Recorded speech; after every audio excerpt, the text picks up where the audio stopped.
The bamboo cutter and Kaguya-hime, the moonchild Theodora. Long, long ago, there lived an old bamboo woodcutter. He was very poor and sad also, for no child had heaven sent to cheer his old age, and in his heart there was no hope of rest from work till he died, and was laid in the quiet grave. Every morning he went forth into the woods and hills, wherever the bamboo reared its lithe green plumes against the sky.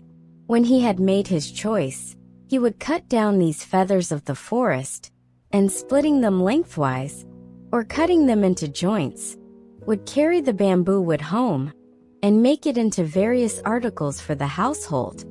And he and his old wife gained a small livelihood by selling them. One morning, as usual, he had gone out to his work, and having found a nice clump of bamboos, had set to work to cut some of them down. Suddenly the green grove of bamboos was flooded with a bright soft light, as if the full moon had risen over the spot. Looking round in astonishment, he saw that the brilliance was streaming from one bamboo. The old man, full of wonder, dropped his axe and went towards the light. On nearer approach he saw that this soft splendor came from a hollow in the green bamboo stem, and still more wonderful to behold, in the midst of the brilliance stood a tiny human being, only 3 inches in height, and exquisitely beautiful in appearance.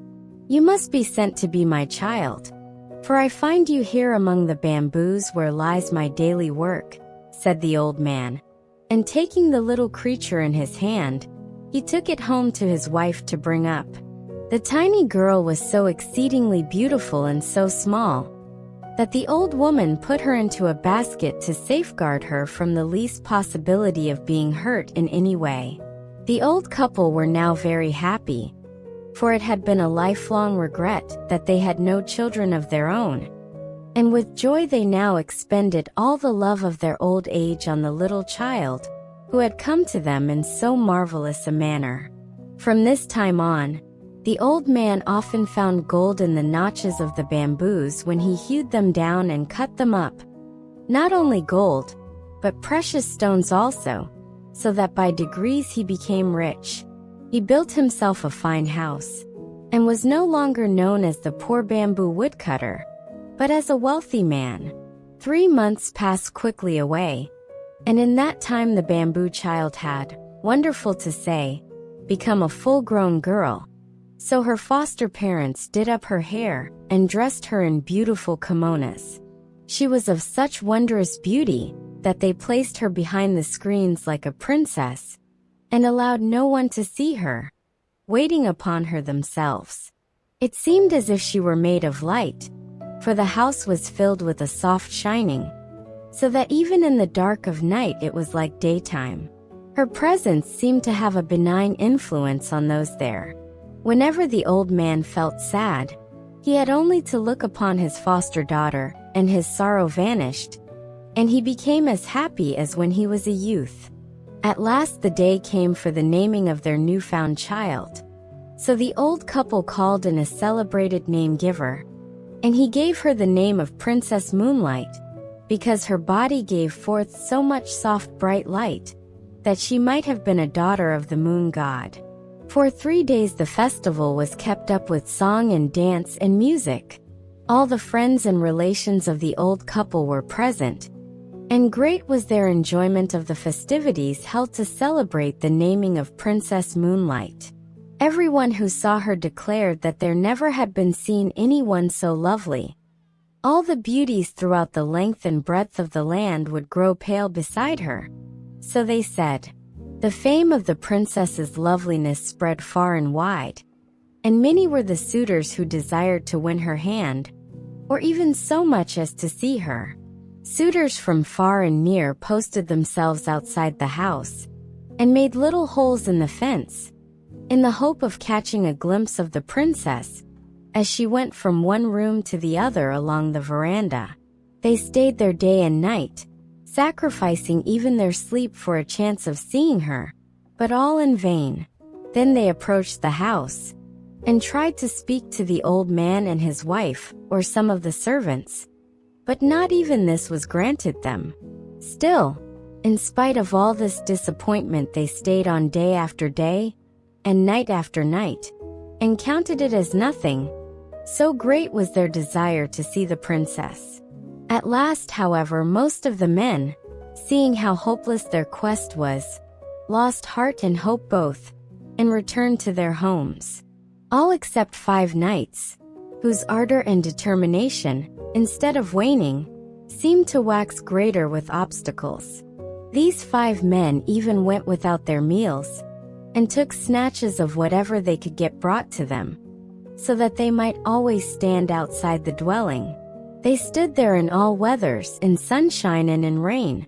Sometimes they wrote letters to the princess, but no answer was vouchsafed to them.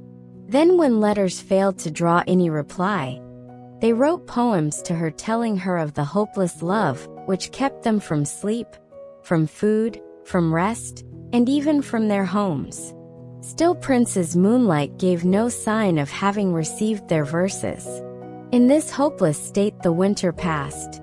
The snow and frost, and the cold winds gradually gave place to the gentle warmth of spring. Then the summer came, and the sun burned white and scorching in the heavens above and on the earth beneath. And still these faithful knights kept watch and waited. At the end of these long months, they called out to the old bamboo cutter, and entreated him to have some mercy upon them, and to show them the princess. But he answered only that as he was not her real father, he could not insist on her obeying him against her wishes. The 5 knights, on receiving this stern answer, returned to their several homes, and pondered over the best means of touching the proud princess's heart, even so much as to grant them a hearing. They took their rosaries in hand and knelt before their household shrines, and burned precious incense, praying to Buddha to give them their heart's desire. Thus several days passed, but even so they could not rest in their homes. So again they set out for the bamboo cutter's house. This time the old man came out to see them, and they asked him to let them know if it was the princess's resolution never to see any man whatsoever, and they implored him to speak for them, and to tell her the greatness of their love, and how long they had waited through the cold of winter and the heat of summer, sleepless and roofless through all weathers, without food and without rest, in the ardent hope of winning her, and they were willing to consider this long vigil as pleasure if she would but give them one chance of pleading their cause with her. The old man lent a willing ear to their tale of love, for in his inmost heart he felt sorry for these faithful suitors, and would have liked to see his lovely foster daughter married to one of them. So he went into Princess Moonlight and said reverently, "Although you have always seemed to me to be a heavenly being, yet I have had the trouble of bringing you up as my own child, and you have been glad of the protection of my roof. Will you refuse to do as I wish?" Then Princess Moonlight replied that there was nothing she would not do for him, that she honored and loved him as her own father, and that as for herself, she could not remember the time before she came to earth. The old man listened with great joy as she spoke these dutiful words. Then he told her how anxious he was to see her safely and happily married before he died. "I am an old man, over 70 years of age, and my end may come any time now. It is necessary and right that you should see these 5 suitors, and choose one of them." "Oh, why?" said the princess in distress. "Must I do this? I have no wish to marry now. I found you," answered the old man, "many years ago, when you were a little creature 3 inches high, in the midst of a great white light. The light streamed from the bamboo in which you were hid, and led me to you. So I have always thought that you were more than mortal woman. While I am alive it is right for you to remain as you are if you wish to do so. But some day I shall cease to be, and who will take care of you then? Therefore I pray you to meet these 5 brave men one at a time, and make up your mind to marry one of them." Then the princess answered that she felt sure that she was not as beautiful as perhaps report made her out to be, and that even if she consented to marry any one of them, not really knowing her before, his heart might change afterwards. So as she did not feel sure of them, even though her father told her they were worthy knights, she did not feel it wise to see them. "All you say is very reasonable," said the old man. "But what kind of men will you consent to see? I do not call these 5 men who have waited on you for months light-hearted. They have stood outside this house through the winter and the summer, often denying themselves food and sleep so that they may win you. What more can you demand?" Then Princess Moonlight said she must make further trial of their love before she would grant their request to interview her. The 5 warriors were to prove their love by each bringing her from distant countries something that she desired to possess. That same evening the suitors arrived and began to play their flutes in turn and to sing their self-composed songs telling of their great and tireless love. The bamboo cutter went out to them and offered them his sympathy for all they had endured and all the patience they had shown in their desire to win his foster daughter. Then he gave them her message that she would consent to marry whosoever was successful in bringing her what she wanted. This was to test them. The 5 all accepted the trial and thought it an excellent plan, for it would prevent jealousy between them. Princess Moonlight then sent word to the first knight that she requested him to bring her the stone bowl, which had belonged to Buddha in India. The second knight was asked to go to the mountain of Horai, said to be situated in the Eastern Sea, and to bring her a branch of the wonderful tree that grew on its summit. The roots of this tree were of silver, the trunk of gold, and the branches bore as fruit white jewels. The third knight was told to go to China and search for the fire rat, and to bring her its skin. The fourth knight was told to search for the dragon that carried on its head the stone radiating 5 colors, and to bring the stone to her. The fifth knight was to find the swallow, which carried a shell in its stomach, and to bring the shell to her. The old man thought these very hard tasks and hesitated to carry the messages, but the princess would make no other conditions. So her commands were issued word for word to the 5 men who, when they heard what was required of them, were all disheartened and disgusted at what seemed to them the impossibility of the tasks given them, and returned to their own homes in despair. But after a time, when they thought of the princess, the love in their hearts revived for her, and they resolved to make an attempt to get what she desired of them. The first knight sent word to the princess that he was starting out that day on the quest of Buddha's bowl, and he hoped soon to bring it to her. But he had not the courage to go all the way to India, for in those days traveling was very difficult and full of danger. So he went to one of the temples in Kyoto, and took a stone bowl from the altar there, paying the priest a large sum of money for it. He then wrapped it in a cloth of gold, and, waiting quietly for 3 years, returned and carried it to the old man. Princess Moonlight wondered that the knight should have returned so soon. She took the bowl from its gold wrapping, expecting it to make the room full of light, but it did not shine at all, so she knew that it was a sham thing, and not the true bowl of Buddha. She returned it at once, and refused to see him. The knight threw the bowl away, and returned to his home in despair. He gave up now all hopes of ever winning the princess. The second knight told his parents that he needed change of air for his health, for he was ashamed to tell them that love for the Princess Moonlight was the real cause of his leaving them. He then left his home, at the same time sending word to the princess that he was setting out for Mount Horai in the hope of getting her a branch of the gold and silver tree, which she so much wished to have. He only allowed his servants to accompany him halfway, and then sent them back. He reached the seashore and embarked on a small ship, and after sailing away for 3 days he landed, and employed several carpenters to build him a house contrived in such a way that no one could get access to it. He then shut himself up with 6 skilled jewelers, and endeavored to make such a gold and silver branch as he thought would satisfy the princess, as having come from the wonderful tree growing on Mount Horai. Everyone whom he had asked declared that Mount Horai belonged to the land of fable and not to fact.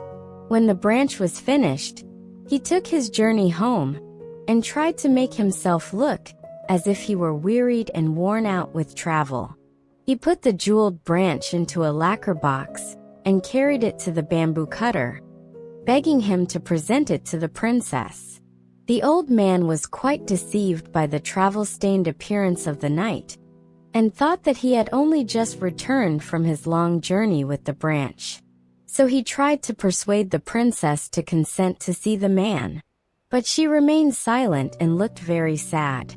The old man began to take out the branch and praised it as a wonderful treasure to be found nowhere in the whole land. Then he spoke of the knight, how handsome and how brave he was to have undertaken a journey to so remote a place as the Mount of Horai. Princess Moonlight took the branch in her hand and looked at it carefully. She then told her foster parent that she knew it was impossible for the man to have obtained a branch from the gold and silver tree growing on Mount Horai so quickly or so easily, and she was sorry to say she believed it artificial. The old man then went out to the expectant knight, who had now approached the house, and asked where he had found the branch. Then the man did not scruple to make up a long story. 2 years ago I took a ship and started in search of Mount Horai. After going before the wind for some time I reached the far eastern sea. Then a great storm arose, and I was tossed about for many days, losing all count of the points of the compass. And finally we were blown ashore on an unknown island. Here I found the place inhabited by demons who at one time threatened to kill and eat me. However, I managed to make friends with these horrible creatures, and they helped me and my sailors to repair the boat, and I set sail again. Our food gave out, and we suffered much from sickness on board. At last, on the 500th day from the day of starting, I saw far off on the horizon what looked like the peak of a mountain. On nearer approach, this proved to be an island, in the center of which rose a high mountain. I landed, and after wandering about for 2 or 3 days, I saw a shining being coming towards me on the beach, holding in his hands a golden bowl. I went up to him and asked him if I had, by good chance, found the island of Mount Horai, and he answered, "Yes, this is Mount Horai." With much difficulty I climbed to the summit. Here stood the golden tree, growing with silver roots in the ground. The wonders of that strange land are many, and if I began to tell you about them I could never stop. In spite of my wish to stay there long, on breaking off the branch I hurried back. With utmost speed it has taken me 400 days to get back, and as you see, my clothes are still damp from exposure on the long sea voyage. I have not even waited to change my raiment, so anxious was I to bring the branch to the princess quickly. Just at this moment the 6 jewelers, who had been employed on the making of the branch, but not yet paid by the knight, arrived at the house and sent in a petition to the princess to be paid for their labor. They said that they had worked for over 1,000 days making the branch of gold, with its silver twigs and its jeweled fruit, that was now presented to her by the knight, but as yet they had received nothing in payment. So this knight's deception was thus found out, and the princess, glad of an escape from one more importunate suitor, was only too pleased to send back the branch. She called in the workmen and had them paid liberally, and they went away happy. But on the way home they were overtaken by the disappointed man, who beat them till they were nearly dead, for letting out the secret, and they barely escaped with their lives. The knight then returned home, raging in his heart, and in despair of ever winning the princess gave up society, and retired to a solitary life among the mountains. Now the third knight had a friend in China, so he wrote to him to get the skin of the fire rat. The virtue of any part of this animal was that no fire could harm it. He promised his friend any amount of money he liked to ask, if only he could get him the desired article. As soon as the news came that the ship on which his friend had sailed home had come into port, he rode 7 days on horseback to meet him. He handed his friend a large sum of money and received the fire rat's skin. When he reached home, he put it carefully in a box and sent it in to the princess while he waited outside for her answer. The bamboo cutter took the box from the knight and, as usual, carried it in to her and tried to coax her to see the knight at once. But Princess Moonlight refused, saying that she must first put the skin to test by putting it into the fire. If it were the real thing, it would not burn. So she took off the crepe wrapper and opened the box, and then threw the skin into the fire. The skin crackled and burnt up at once, and the princess knew that this man also had not fulfilled his word. So the third night failed also. Now the fourth night was no more enterprising than the rest. Instead of starting out on the quest of the dragon bearing on its head the 5-color radiating jewel, he called all his servants together and gave them the order to seek for it far and wide in Japan and in China, and he strictly forbade any of them to return till they had found it. His numerous retainers and servants started out in different directions, with no intention, however, of obeying what they considered an impossible order. They simply took a holiday, went to pleasant country places together, and grumbled at their master's unreasonableness. The knight, meanwhile, thinking that his retainers could not fail to find the jewel, repaired to his house and fitted it up beautifully for the reception of the princess. He felt so sure of winning her. 1 year passed away in weary waiting, and still his men did not return with the dragon jewel. The knight became desperate. He could wait no longer, so taking with him only 2 men, he hired a ship and commanded the captain to go in search of the dragon. The captain and the sailors refused to undertake what they said was an absurd search, but the knight compelled them at last to put out to sea. When they had been but a few days out, they encountered a great storm which lasted so long that, by the time its fury abated, the knight had determined to give up the hunt of the dragon. They were at last blown on shore, for navigation was primitive in those days. Worn out with his travels and anxiety, the fourth suitor gave himself up to rest. He had caught a very heavy cold and had to go to bed with a swollen face. The governor of the place, hearing of his plight, sent messengers with a letter inviting him to his house. While he was there thinking over all his troubles, his love for the princess turned to anger, and he blamed her for all the hardships he had undergone. He thought that it was quite probable she had wished to kill him, so that she might be rid of him, and in order to carry out her wish had sent him upon his impossible quest. At this point, all the servants he had sent out to find the jewel came to see him, and were surprised to find praise instead of displeasure awaiting them. Their master told them that he was heartily sick of adventure, and said that he never intended to go near the princess's house again in the future. Like all the rest, the fifth knight failed in his quest. He could not find the swallow's shell. By this time the fame of Princess Moonlight's beauty had reached the ears of the emperor, and he sent one of the court ladies to see if she were really as lovely as report said. If so, he would summon her to the palace and make her one of the ladies in waiting. When the court lady arrived, in spite of her father's entreaties, Princess Moonlight refused to see her. The imperial messenger insisted, saying it was the emperor's order. Then Princess Moonlight told the old man that if she was forced to go to the palace in obedience to the emperor's order, she would vanish from the earth.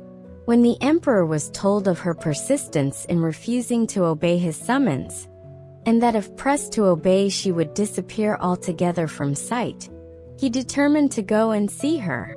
So he planned to go on a hunting excursion in the neighborhood of the bamboo cutter's house and see the princess himself. He sent word to the old man of his intention, and he received consent to the scheme.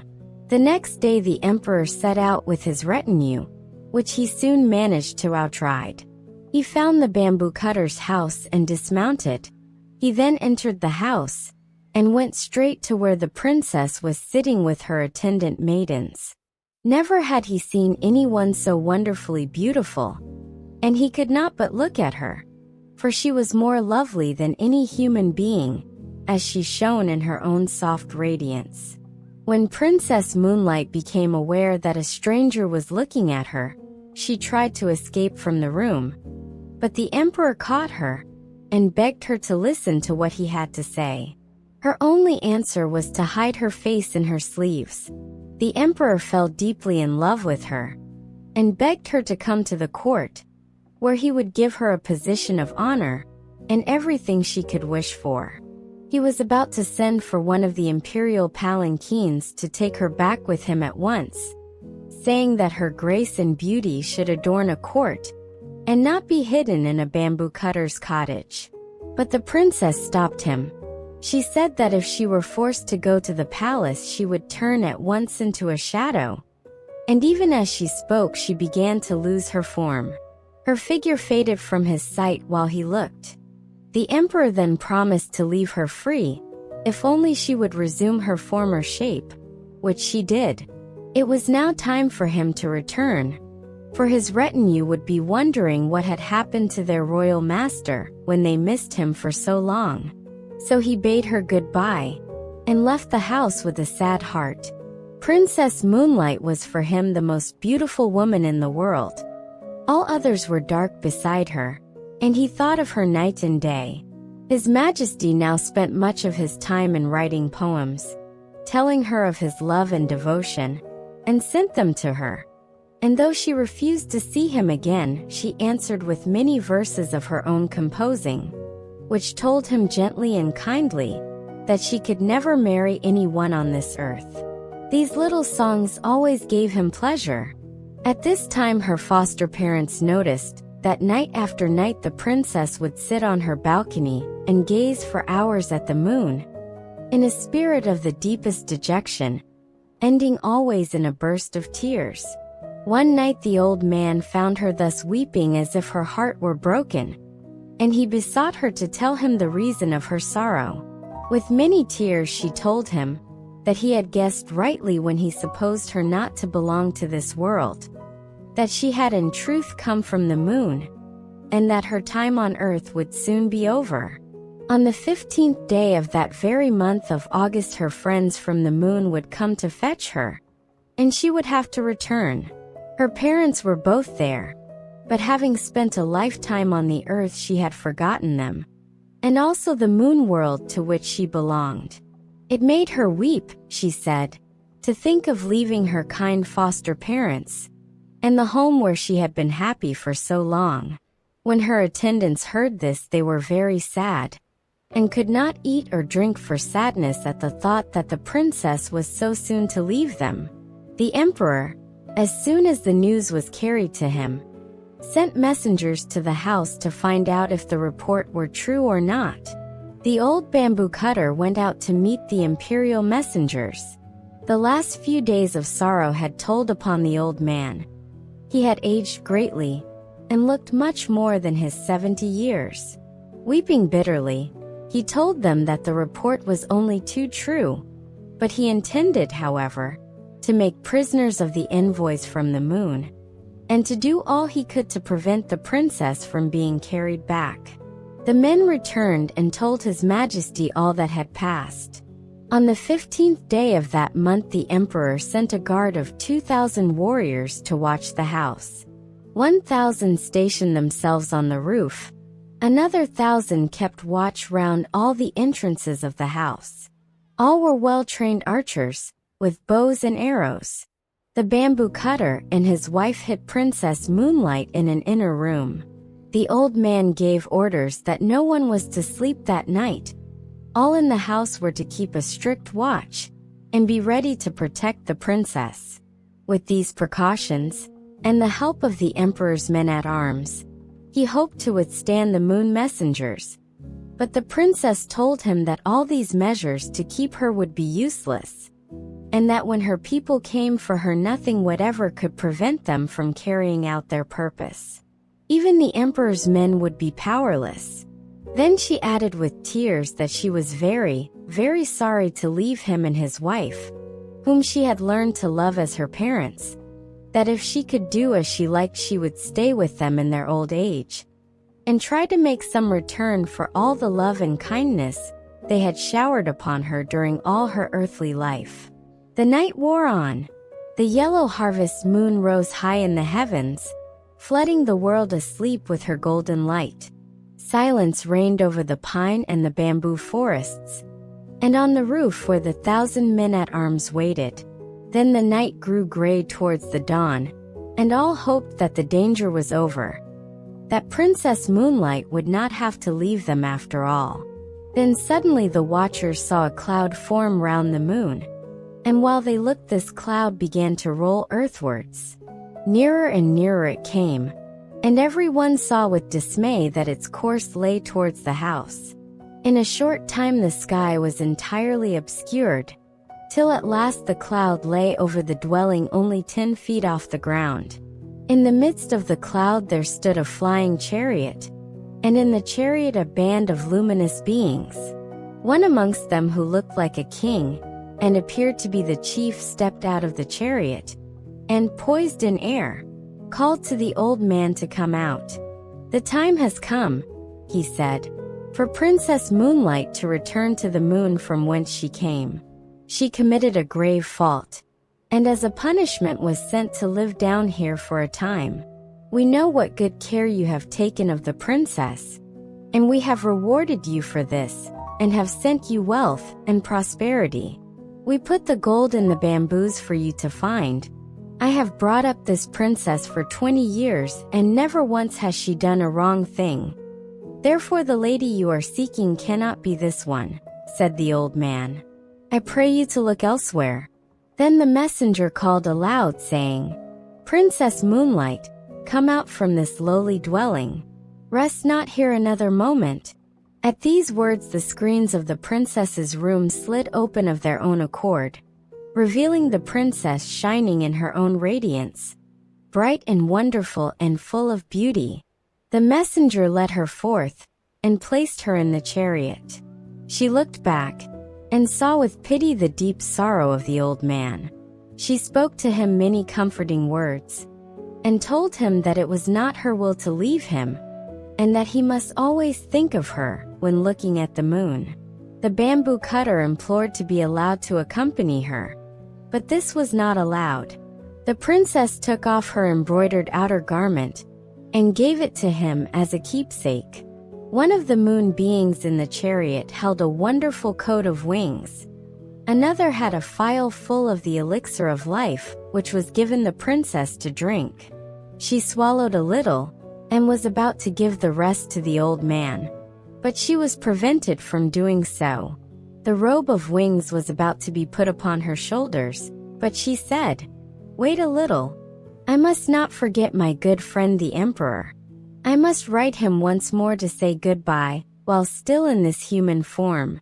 In spite of the impatience of the messengers and charioteers, she kept them waiting while she wrote.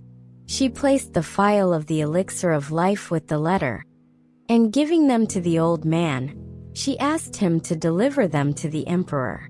Then the chariot began to roll heavenwards towards the moon, and as they all gazed with tearful eyes at the receding princess, the dawn broke, and in the rosy light of day the moon chariot, and all in it, were lost amongst the fleecy clouds that were now wafted across the sky on the wings of the morning wind. Princess Moonlight's letter was carried to the palace. His Majesty was afraid to touch the elixir of life, so he sent it with the letter to the top of the most sacred mountain in the land, Mount Fuji, and there the royal emissaries burnt it on the summit at sunrise. So to this day people say there is smoke to be seen rising from the top of Mount Fuji to the clouds.